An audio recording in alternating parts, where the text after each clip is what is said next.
All right, my video guy left, so we're doing this our own now. So far we have this that bends out. And we said the 7/8 lap has to go inside. One lap's 1 inch and one lap 7/8. 1 inch, 7/8. So the 7/8 one goes inside the other one like that. Making sure that you have a nice 1 inch side on each side here. So to get these to just hold temporarily, I'm going to go inside of our tool cabinet. The inside of our tool cabinet has this green tape. This green tape is, well, it's painter's tape, but it's a little bit more tacky and holds better than the blue painter's tape that we were accustomed to seeing.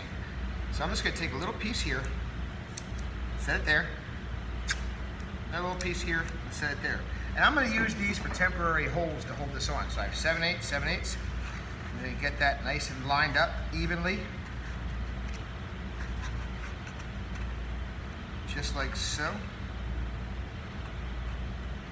And then I'm just going to hold that like that, just to hold it in place. Now to the other one as well. I'll make sure I am nice and 1 inch there. Spread it a little bit more there.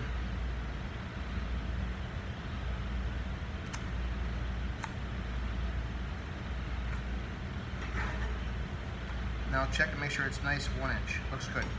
Okay, so I'm going to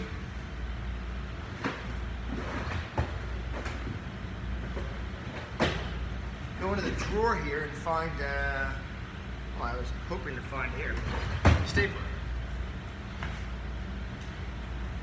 And I'm going to use the stapler to put a more formal hold on the end of that.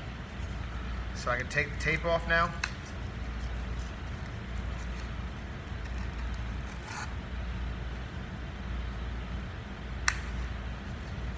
And that's held better than it would have been. Now I'll do the same thing on the other side here.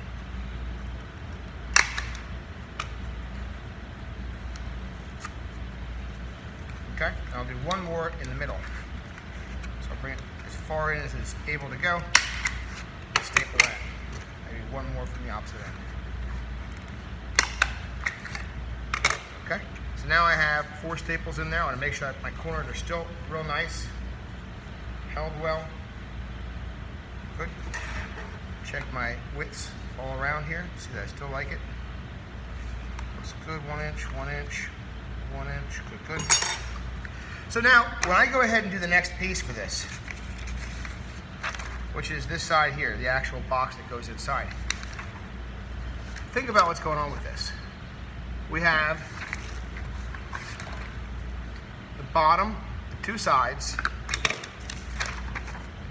bottom, the 2 sides, and they are 7/8, 7/8, and 1 7/8. With the box, it was 2, 1, 1. So they're giving us an 1/8 of an inch less. So that means the tolerance should be like 16th of an inch gap, 16th of an inch gap to allow this thing to slide in and out. When I lay this out and I have it sitting just as so here, I should be able to put it up to the edge before I bent it and see that my lines look as though they're going to fit inside those. So on this one here that's done, I'll be looking at it and making sure that they look like they're going to fit inside of those folds that I already have. It's a way to self-check myself. Okay? This one is an overall size of 3 5/8 by 9 1/4. So the same way that we did the last one, you're going to do this one. 3 5/8 by 9 1/4. We want to make sure everything is square. That's the most important thing. In addition, beyond being able to use your measurements in a manner that will be very obvious how well you did with them. Beyond that aspect is the aspect of being able to throw away something that didn't go well and start new. And 9th graders have a very tough time doing that. Making a 10-minute investment on something and then abandoning it to many 9th graders is a really difficult thing to do. You know? And one thing that I want you folks in this class to be able to do, you need to be able to, if it doesn't go well, stop, start it new, okay? You don't have to work with something that's already in bad shape. All right? So, next class that I see you in, that's what we'll be working with. All right, see you guys.